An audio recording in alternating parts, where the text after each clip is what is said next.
Hello friends, welcome to Priya's Dazzling Designs. இன்னைக்கு ஒரு neck design தான் பார்க்க போறோம். Front neckல டிசைன் பண்ணி காட்டுறேன். இந்த work வெறும் beads மட்டும் யூஸ் பண்ணி நம்ம பண்ண போறோம். ஃபர்ஸ்ட் எப்பவும் போல ரெண்டு லைன் ஜரி த்ரெட்ல செயின் ஸ்டிட்ச் கொடுத்துக்கலாம். ரெண்டும் கொடுக்கலாம், மூணும் கொடுக்கலாம். இது கொடுக்கிறதுனால நமக்கு ஸ்டிட்ச் பண்ணும்போது ஈஸியா இருக்கும். அதுவும் இல்லாம நம்ம beads next யூஸ் பண்ணும்போது அது கொஞ்சம் ஸ்ட்ரைட்டா வரும். Next sugar beads line தான் கொடுக்கிறேன். ரெண்டு பீடா வச்சு ஸ்டிட்ச் பண்ணிக்கலாம். ப்ரீசோ பிராண்ட் sugar beads தான் யூஸ் பண்றேன்.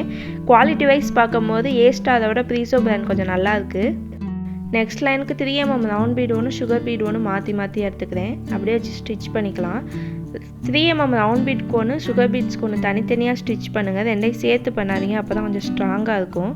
வெறும் ரவுண்ட் பீட் லைன் கொடுக்காம இப்படி sugar beadsோட சேர்த்து கொடுக்கும்போது கொஞ்சம் லுக்கா இருக்கும் பார்க்க. இதே மாதிரி ஃபுல் லைனுக்கு நம்ம கொடுத்து முடிச்சுக்கலாம். நெக்ஸ்ட் ஒரு லைன் திரும்ப sugar beads கொடுத்துக்கலாம். அடுத்து நம்ம பண்ண போகிற டிசைனுக்காக 4 mm ரவுண்ட் பீட் ஒன்று எடுத்துருக்கேன். அதை சுற்றி sugar beads கொடுத்துக்கலாம். இதே மாதிரி ஃபுல்லாக கொடுக்க போதும். கொஞ்சம் லைட்டாக கேப் விட்டு கொடுத்துக்கலாம். 4 mm ரவுண்ட் பீட் ஒன்று, அதை சுற்றி sugar beads ரெண்டாக வச்சு ஸ்டிச் பண்ணிக்கலாம். நெக்ஸ்ட் 5 mm beads தான் எடுத்துருக்கேன். இது ஒன் சைடு ரவுண்டாக இருக்கும், ஒன் சைடு ஃப்ளாட்டாக இருக்கும். இந்த beads யூஸ் பண்ணி தான் நெக்ஸ்ட் டிசைன் பண்ண போகிறோம். நெக்ஸ்ட் ஜர்தோசி கொஞ்சம் எடுத்துகிட்டு அதை கொஞ்சம் பெரிய பெரிய பீசஸாக கட் பண்ணிக்கலாம். இந்த ஜர்தோசி தான் அந்த 5 mm beads சுற்றி நம்ம கொடுக்க போகிறோம். அந்த அளவுக்கு கட் பண்ணிக்கலாம்.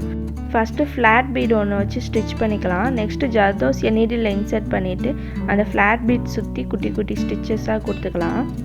ஜர்தோசி எப்படி அந்த பீட் சைஸ்க்கு கட் பண்ணுறதுனா ஃபஸ்ட்டு ஒரே ஒரு ஜர்தோசி பீஸ் மட்டும் கட் பண்ணி எடுத்துக்கோங்க. அதை ஃபஸ்ட்டு கொடுத்துப்பாங்க. அப்போ உங்களுக்கு ஒரு ஐடியா கிடைக்கும் எவ்வளோ கூட்டணும் எவ்வளோ குறைக்கணும்னு. அதை வச்சு மற்ற ஜர்தோசியும் பீசஸையும் கட் பண்ணிக்கலாம். ஒரு சுகர் பீட் ஒரு 3 mm பீட் எடுத்துகிட்டு இந்த டிசைனுக்கு மேலே வச்சு கிராஸாக வச்சு ஸ்டிச் பண்ணிக்கிறேன். குட்டியாக ஒரு செயின் ஸ்டிச் போட்டுட்டு திரும்ப த்ரெட்டை பேக்கில் கொண்டு வந்துட்டு அங்கே ஒரு லாக் போட்டுக்கலாம். திரும்ப 3 mm பீட் ஒன்று சுகர் பீட் ஒன்று எடுத்துகிட்டு இந்த சைடு கொடுத்துக்கலாம். அதே மாதிரி குட்டியாக ஒரு நாட் போட்டுட்டு நடுவுலையும் அதே மாதிரி கொடுத்துக்கலாம். என் நாட் போட்டு முடிச்சுக்கலாம். நெக்ஸ்ட்டு அடுத்து உள்ள பீட்ஸ்க்கு வந்து ஒரு 3 mm பீட் ஒரு சுகர் பீட் மட்டும் எடுத்து சிங்கிளாக கொடுக்குறேன். இதே மாதிரி நம்ம மாற்றி கொடுக்க போகிறோம். இந்த நெக் டிசைனில் வெறும் பீட்ஸ் வச்சு மட்டும்தான் நம்ம ஒர்க் பண்ணியிருக்கோம். டிஃப்ரெண்ட் சைஸ் பீட்ஸ் யூஸ் பண்ணியிருக்கனால இப்படி ஸ்டிச் பண்ணி போடும்போது நல்லா நெக் போல்டாகவும் இருக்கும், நல்லா கிராண்டாக இருக்கும். இந்த டிசைனை கண்டிப்பாக பிகினர்ஸும் ட்ரை பண்ணலாம். பீட்ஸை நம்ம வெறும் லைனாக கொடுக்காம இந்த மாதிரி டிஃப்ரெண்ட்டாக ஸ்டிச் பண்ணி போட்டு பாருங்கள்.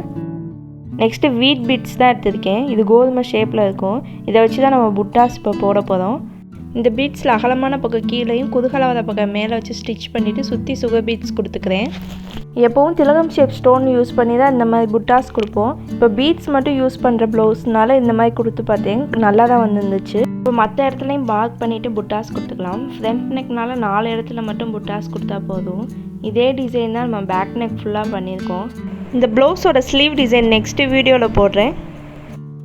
நம்ம சேனல் இன்னும் நீங்கள் சப்ஸ்கிரைப் பண்ணலைன்னா ப்ளீஸ் சப்ஸ்கிரைப் பண்ணிக்கோங்க. இதுதான் இந்த ப்ளவுஸோட பேக் நெக் டிசைன். எவ்வளோ கிராண்டாக வந்திருக்குன்னு பாருங்கள். இந்த ப்ளவுஸ்க்கு நம்ம டாசல்ஸ் பண்ணியிருக்கோம். அது தனியாக ஒரு வீடியோ போட்டிருக்கேன். அதோட லிங்க் கொடுக்குறேன், மறக்காமல் செக் பண்ணிக்கோங்க. ஓகே வியூவர்ஸ், இந்த வீடியோ உங்களுக்கு பிடிச்சிருக்குன்னு நினைக்கிறேன். லைக் பண்ணுங்கள், ஷேர் பண்ணுங்கள், மறக்காமல் நம்ம சேனலை சப்ஸ்கிரைப் பண்ணிக்கோங்க. தேங்க்யூ ஃபார் வாட்சிங்.